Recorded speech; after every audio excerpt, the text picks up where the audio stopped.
స్వాగతం. ఈరోజు మన దగ్గరున్న సమాచారం జర్మనీలో బట్టల షాపింగ్ గురించి. ఇది చూడ్డానికేదో జర్మన్ భాషా పాఠంలా ఉంది కదూ? అవునండి, పైకి అలానే అనిపిస్తుంది.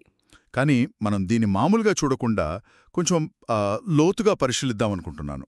అంటే జర్మనీ వెళ్ళినప్పుడు అక్కడ బట్టలు కొనాలంటే భాషపరంగా ఎలాంటి విషయాలు తెలుసుకోవాలి, ఏవి ముఖ్యమనేది చూద్దాం. అవును, ఇది నిజానికి జర్మన్ నేర్చుకునే వాళ్ల కోసమే తయారు చేసినట్టుంది. ఇందులో బట్టల పేర్లు, సైజులు, ధరలు ఎలా అడగాలి, బట్టలు ట్రై చేయడం లాంటివున్నాయి. అవును. అయితే కేవలం పదాలు నేర్చుకుంటే సరిపోదు కదా. అక్కడ షాపింగ్ చేసేటప్పుడు సంభాషణ ఎలా జరుగుతుంది, ఏవి ముఖ్యమని తెలుసుకోవడం కూడా అవసరం. సరిగ్గా చెప్పారు. అంటే ఇదొక వర్డ్ లిస్ట్లా కాకుండా నిజంగా జర్మనీలో షాప్కి వెళ్తే పరిస్థితి ఎలా ఉంటుందో చూపించే ఒక చిన్న గైడ్ లాంటిదన్నమాట. సరే, దీని సంగతేంటో విడమర్చి చూద్దాం మరి. సరే. ముందుగా ఈ పాఠం అసలు ఏం నేర్పించాలనుకుంటోంది, దాని లక్ష్యాలేంటి? ప్రధానంగా 3 లక్ష్యాలు కనిపిస్తున్నాయండి. 1, బట్టల పేర్లు జర్మన్లో చెప్పడం. ఓకే. 2, వాటి సైజులు, ధరల గురించి అడగటం. రైట్. ఇంకా 3, కొనే ముందు అక్కడే వేసుకుని చూడటం, అంటే ట్రై చేయడం. దానికి సంబంధించిన మాటలు నేర్పించడం. ఇవి వినడానికి సింపుల్గా ఉన్నా నిజానికి చాలా అవసరమైన స్కిల్స్ కదా. ముఖ్యంగా భాష సరిగా రాని కొత్త చోట ఇలాంటి చిన్న చిన్న సంభాషణలే పెద్ద హెల్ప్ చేస్తాయి. అవును. అంటే ఇవి తెలియకపోతే అసలు షాపింగ్ చేయలేమక్కడ? చెయ్యొచ్చు అనుకోండి. బహుశా సైగలతోనో లేదా ఇంగ్లీష్లోనో ట్రై చేయొచ్చు. కానీ జర్మనీలో ముఖ్యంగా చిన్న టౌన్స్లో అనుకోండి, కొన్ని షాపుల్లో ఇంగ్లీష్ అంతగా రాకపోవచ్చు. అవునా? అప్పుడు ఈ బేసిక్ జర్మన్ పదాలు, వాక్యాలు తెలిసి ఉంటే చాలా ఈజీ అవుతుంది. కనీసం మనకేం కావాలో చెప్పగలిగితే వాళ్ళు సహాయం చేయడానికి ఎక్కువ అవకాశం ఉంటుంది. షాపింగ్ ఎక్స్పీరియన్స్ బెటర్గా ఉంటుంది. అర్థమైంది. సరే, ఇక ముఖ్యమైన పదజాలం, వొకాబులరీ విషయానికి వస్తే కొన్ని బట్టల పేర్లు ఇచ్చారు కదా. అవును. దస్ హెమ్డ్ అంటే షర్ట్, డి హోజ అంటే ప్యాంట్, ద స్క్లైడ్ డ్రెస్, డి యాకే జాకెట్, డి షూ షూస్. ఇవి చాలా కామన్ ఐటమ్స్. అవును, ఇవి బేసిక్స్. వీటితో పాటు షాపింగ్లో రెగ్యులర్గా వాడే మరికొన్ని పదాలు కూడా ఈ పాఠంలో కవర్ చేశారు. ఉదాహరణకి డి గ్రోస్. సైజ్. అవును, సైజ్. ఇది చాలా ఇంపార్టెంట్ కదా. సైజ్ అడగకుండా ఎలా? అలాగే అన్ప్రోబియరన్. అన్ప్రోబియర్ ఇదేంటి? అంటే ట్రై చేయడం లేదా వేసుకుని చూడడం. ట్రయల్ రూమ్ ఎక్కడుంది అని అడగాలన్నా, లేదా ఇది ట్రై చేయొచ్చా అని అడగాలన్నా కానిష్ దస్ అన్ప్రోబియరన్ అనాలి. ఆ పదం తెలియాలి కదా. ఓకే, అన్ప్రోబియరన్. అలాగే ధరల గురించి మాట్లాడాలంటే టాయ్ అంటే కాస్ట్లీ. అవును, ఖరీదైన. మరియు బిల్లిగ్ అంటే చీప్, చవకైన. ఈ పదాలు కూడా యూజ్ అవుతాయి. కరెక్ట్. ఇంకా నేను వెతుకుతున్నాను అని చెప్పడానికి ఇక్సూహే. ఫర్ ఎగ్జాంపుల్, ఇక్సూహే ఆయన్ని జాకే అంటే నేనొక జాకెట్ కోసం చూస్తున్నాను అని డైరెక్ట్గా చెప్పేయడం. అవును. ఇక్సూకే అనేది సంభాషణ స్టార్ట్ చేయడానికి మంచి పద్ధతి. స్ట్రెయిట్గా పాయింట్కొచ్చేయచ్చు. ఈ పదాలన్నీ తెలిస్తే చిన్నపాటి సంభాషణ నడిపించేయచ్చు. సరే, ఈ పదాలతో పాటు 2 గ్రామర్ పాయింట్స్ కూడా మెన్షన్ చేశారు. మొదటిది హాబెన్ అంటే కలిగి ఉండటం, ఈ క్రియ వాడకం. అవును. ఉదాహరణకు హాబన్ జీ డిజస్ హెమ్డ్ ఇన్ గ్రూజే ఎం అంటే మీ దగ్గర ఈ షర్ట్ ఎం సైజులో ఉందా. దీనికి వాళ్ళు యా వి హాబెనెస్ అనో లేదా నైన్ హాబెన్ వి నిష్ట్ లేదు లేదు అనో చెప్తారు. ఇది చాలా ప్రాక్టికల్ గ్రామర్ పాయింట్ కదా. స్టాక్ ఉందో లేదో సూటిగా అడిగేచ్చు. అవును, టైం వేస్ట్ అవ్వకుండా ఉంటుంది. ఇక రెండోది అక్యూజేటివ్ కేసట. ఉదాహరణకు ఈ సూహెర్ ఐనే యాకే లేదా ఇష్ మ్యోష్టే ఐన్ క్లైడ్. ఇక్కడ ఐనే యాకే ఐన్ క్లైడ్ అనేవి అక్యూజేటివ్ కేసులో ఉన్నాయని అంటున్నారు. అసలు ఏంటది అక్యూజేటివ్ కేస్? అది కరెక్ట్గా వాడకపోతే ఏమవుతుంది? మంచి ప్రశ్న అడిగారు. జర్మన్ గ్రామర్లో సింపుల్గా చెప్పాలంటే ఒక యాక్షన్ దేనిమీద జరుగుతుందో, అంటే ఏమిటి లేదా ఎవరిని అనే ప్రశ్నకు సమాధానమిచ్చే నౌన్, వస్తువు అక్యూసేటివ్ కేసులో ఉంటుంది. ఓకే. నేను వెతుకుతున్నాను. ఏమిటి వెతుకుతున్నారు? ఒక జాకెట్ను. ఆ ఒక జాకెట్ అయినయ్యాక అక్యూసేటివ్ అవుతుంది. మరి సరిగ్గా వాడకపోతే? నిజానికి చిన్న చిన్న తప్పుల్ని వాళ్ళు పెద్దగా పట్టించుకోరు. ముఖ్యంగా మనం ఫారినర్స్ అని తెలిస్తే అర్థం చేసుకుంటారు. కానీ గ్రామర్ కరెక్ట్గా ఉంటే మన సంభాషణ ఇంకా క్లియర్గా, న్యాచురల్గా ఉంటుంది. కొన్నిసార్లు ఆ ఆర్టికల్స్ ఐన్, అయినా, ఐనన్ లాంటివి ఈ కేసులో మారతాయి. అవి తప్పుగా వాడితే అప్పుడప్పుడు మీనింగ్ కొంచెం కన్ఫ్యూజింగ్గా ఉండొచ్చు. అంటే పర్ఫెక్ట్గా లేకపోయినా పర్లేదు కానీ ట్రై చేయడం బెటర్ అన్నమాట. అవును, కరెక్ట్. ఇక్కడ గమనించాల్సిన విషయం ఏంటంటే ఈ గ్రామర్ పాయింట్స్, వొకాబులరీ ఇవన్నీ కలిసి ఒక రియల్ లైఫ్ సిచ్యువేషన్లో ఎలా వాడతారో చూపించడానికి ఒక ఎగ్జాంపుల్ డైలాగ్ ఇచ్చారు. అవును, ఒక కస్టమర్కి సేల్స్ పర్సన్కి మధ్య సంభాషణ. అది చూద్దామా? తప్పకుండా. మనం ఇప్పటిదాకా డిస్కస్ చేసినవన్నీ ఇందులో కనిపిస్తాయి. కస్టమర్ ఒక మహిళ అనుకుందాం. గుటన్ టాగ్, ఇహ్ సూఖ అయిన హోజ. గుటన్ టాగ్, ఇహ్ సూఖ అయిన హోజ.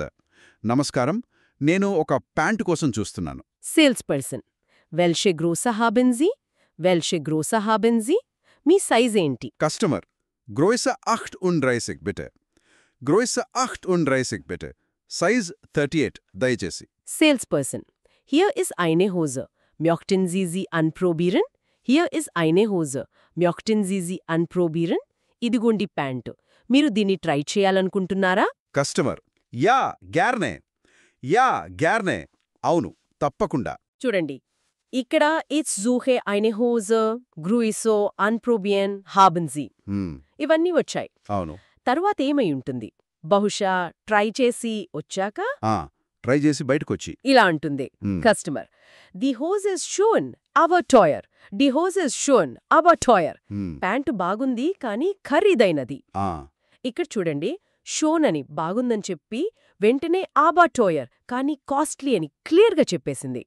ఇది కూడా ముఖ్యమే కదా, డైరెక్ట్గా చెప్పడం. ఖచ్చితంగా మన ఒపీనియన్ పొలైట్గా చెప్పాలి. అప్పుడే కదా సేల్స్ పర్సన్కి మన బడ్జెట్ ఏంటో, మనకేం కావాలో అర్థమయ్యేది. అవును. అప్పుడు సేల్స్ పర్సన్ బహుశా ఇంకో ఆప్షన్ చూపిస్తూ ఇలా అనొచ్చు: డీజే హోజెస్ బిలిగా. డీజే హోజెస్ బిలిగా. ఈ ప్యాంటు చవకైనది. అప్పుడు కస్టమర్: పెర్ఫెక్ట్, ఇష్నేమజీ, విఫిల్ కాస్టెడ్జీ. పెర్ఫెక్ట్, నేను దీన్ని తీసుకుంటాను. దీని ధర ఎంత? ఈష్ నేమజీ అంటే నేను తీసుకుంటాను. వీఫీల్ కాస్టెడ్జీ అంటే ధర ఎంత? ఫైనల్గా సేల్స్ పర్సన్: సి కాస్టెడ్ ఫర్సిక్ ఆయిరో, జీ కాస్టెడ్ ఫియర్సిక్ ఆయిరో. దీని ధర 40 యూరోలు. అంతే, సంభాషణ ముగిసింది. మొత్తం ప్రాసెస్ అవసరం చెప్పడం, సైజ్ అడగడం, ట్రై చేయడం, ఒపీనియన్ చెప్పడం, వేరే ఆప్షన్ చూడటం, ధర అడిగి కొనటం అంతా కవరైంది. చాలా స్మూత్గా, పొలైట్గా జరిగింది. నిజ జీవితంలో కూడా ఇంతే కూల్గా ఉంటుందా? అది షాపును బట్టి, సేల్స్ పర్సన్ని బట్టి మారుతుందిలేండి. పెద్ద డిపార్ట్మెంట్ స్టోర్స్లో కొంచెం రద్దీగా ఉండొచ్చు, చిన్న బుటిక్స్లో ఇంకా పర్సనల్గా కేర్ తీసుకోవచ్చు. కానీ జనరల్గా జర్మనీలో కస్టమర్ సర్వీస్ ప్రొఫెషనల్గానే, మర్యాదగానే ఉంటుంది. ఈ డైలాగ్ ఒక మంచి స్టాండర్డ్ ఎగ్జాంపుల్. ముఖ్యంగా మనం పొలైట్గా, క్లియర్గా మాట్లాడితే వాళ్ళు కూడా హెల్ప్ చేస్తారు. బాగుంది. ఇక ఈ పాఠంలో నేర్చుకున్నవి ప్రాక్టీస్ చేయడానికి కొన్ని యాక్టివిటీస్ కూడా ఇచ్చారు. ఒకటి, ఏదైనా ఆడియో వినో లేదా టెక్స్ట్ చదువో వస్తువు, దాని ధర నోట్ చేసుకోవడం. అవును, ఇది లిజనింగ్ స్కిల్స్కి హెల్ప్ చేస్తుంది. ముఖ్యంగా నంబర్స్, ప్రైజెస్ వినడంలో. జర్మన్ నంబర్స్ చెప్పే విధానం కొంచెం వేరు కదా. అవును, 21ని 1 మరియు 20 అంటారు కదా. అవును, అలాంటివి. సో ఆ ప్రాక్టీస్ అవసరం. రెండో యాక్టివిటీ, రోల్ ప్లేయింగ్. ఇద్దరూ కలిసి, ఒకరు కస్టమర్, ఇంకొకరు సేల్స్ పర్సన్ లాగా యాక్ట్ చేస్తూ ఇహ్ జూహ్ హాబెన్జీ, వీఫీల్ కాస్టెట్, క్యానిష్ అన్ప్రోబియరన్ లాంటి వాక్యాలు వాడుతూ మాట్లాడాలి. ఇది చాలా ఎఫెక్టివ్ మెథడ్ అండి. పుస్తకంలో చదవడం కన్నా ఇలా మాట్లాడితేనే బాగా వస్తుంది. నిజమే. పదాలు, సెంటెన్సల్ నోటికి వస్తాయి, కాన్ఫిడెన్స్ పెరుగుతుంది. తప్పులు చేసినా పర్లేదు, ప్రాక్టీస్లోనే కదా నేర్చుకునేది. కన్వర్జేషన్ స్కిల్స్ బాగా ఇంప్రూవ్ అవుతాయి. ఇక ఫైనల్గా ఒక కల్చరల్ టిప్ ఇచ్చారు ఇక్కడే. అసలు ఇంట్రెస్టింగ్ పాయింట్ ఉందనిపిస్తోంది నాకు. ఏమిటది? జర్మనీలో బట్టల సైజులు నంబర్స్లో 36, 38, 40 లాగా, షూ సైజులు యూరోపియన్ స్టైల్లో 40, 42, 44 లాగా ఉంటాయట. ఇది మామూలేగా అనిపించొచ్చు. అవును, మామూలే. మరి అందులో టిప్పేముంది? టిప్పేంటంటే, ఈ నంబర్లు ఒక్కో బ్రాండ్కి, ఒక్కో స్టోర్కి మధ్య చాలా తేడాగా ఉంటాయట. ఓ, అదా సంగతి. అవును, అందుకే కొనే ముందు బట్టల్ని ఎప్పుడూ అన్ప్రొబియరన్ అంటే ట్రై చేయడం చాలా అవసరం అని స్ట్రాంగ్గా చెప్తున్నారు. అంటే జస్ట్ సైజ్ నంబర్ చూసి నా సైజు 40 కదా అని బ్లైండ్గా కొనేకూడదనమాట. అస్సలు కూడదు. దీన్ని కొంచెం పెద్ద పిక్చర్లో చూస్తే బట్టలు ట్రై చేయడం అన్ని దేశాల్లో కామనే అయినా దీన్నిక్కడొక కల్చరల్ టిప్గా ఎందుకు అంత నొక్కి చెప్పారంటే బహుశా జర్మనీలో ఈ సైజ్ వేరియేషన్స్ మనం అనుకున్న దానికన్నే ఎక్కువగానే ఉంటాయేమో, ఉండొచ్చు. లేదా ఆన్లైన్ సైజ్ చార్ట్కి రియల్ ప్రొడక్ట్కి తేడా ఎక్కువగా ఉంటుందేమో. కాబట్టి ఆ అన్ప్రొబియరన్ అనే పదం నేర్చుకోవడం ఎంత ముఖ్యమో ఆ పని చేయడం కూడా అంతే ముఖ్యం. అది డబ్బు వేస్ట్ కాకుండా చూసుకునే ఒక ప్రాక్టికల్ స్ట్రాటజీ కూడా. ఇది నిజంగా చాలా యూస్ఫుల్ సలహా. ఢాటీ భాష నేర్చుకోవడమే కాదు, ఇలాంటి ప్రాక్టికల్ విషయాలు తెలిస్తే చాలా ఇబ్బందులు తప్పుతాయి. సరే, మొత్తంగా ఈ జర్మన్ లెసన్ ఎనాలిసిస్ నుంచి మనం ఏం నేర్చుకున్నాం? జర్మనీలో బట్టల షాపింగ్కి కావాల్సిన కొన్ని బేసిక్ కానీ కీలకమైన పదాలు అంటే బట్టల పేర్లు, సైజు, ధర, ట్రై చేయడం లాంటివి. అవును.